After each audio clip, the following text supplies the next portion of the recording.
The gospel text of today is taken from Mark chapter 9, verses 14 to 29.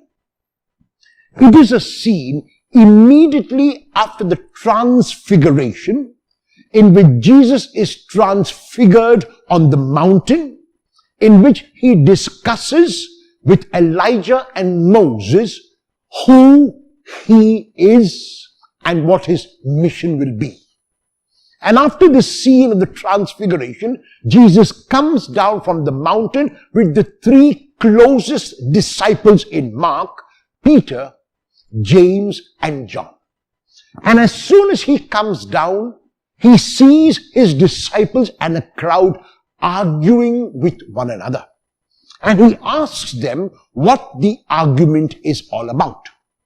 A man steps out from the crowd and says to him that he brought his son, who he believes is possessed by a demon, and he gives the symptoms of that possession to Jesus and says that the disciples were unable to cure the boy.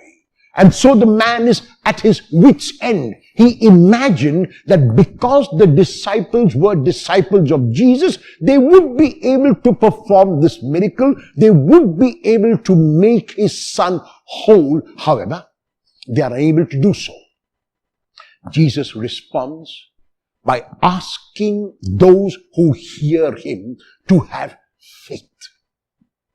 The letter to the Hebrews, chapter 11, verse 1, gives us the classic definition of faith, where it says, faith is the assurance of things hoped for, the conviction of things not seen. So there are 2 points which this definition makes. First is hope, and second is invisible. The disciples do not have hope, and the disciples are not able to see beyond the physical to the invisible. And that is why Jesus refers to them and the people around them as a faithless generation. Faith in this context means to believe that what I hope for will become visible to me.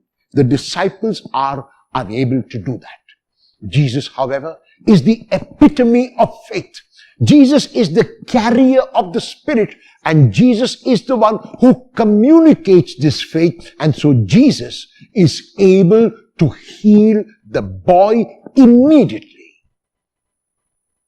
When Jesus turns to the Father, before he can heal, he asks the Father whether the Father believes.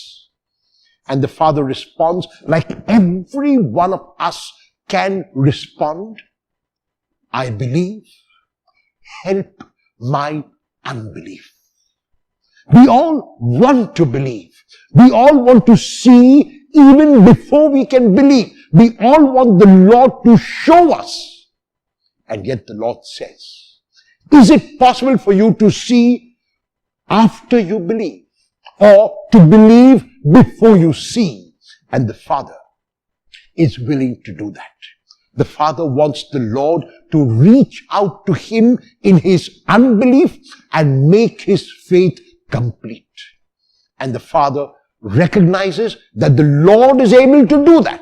And Jesus recognized the Father's plea and so accedes to his request.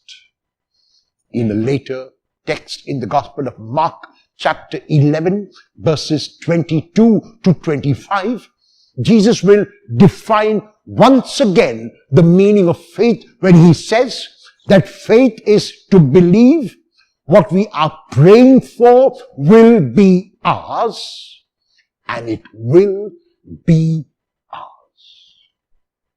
On a scale of 1 to 10, with 1 being the least and 10 being the most, where would you mark your faith, and why?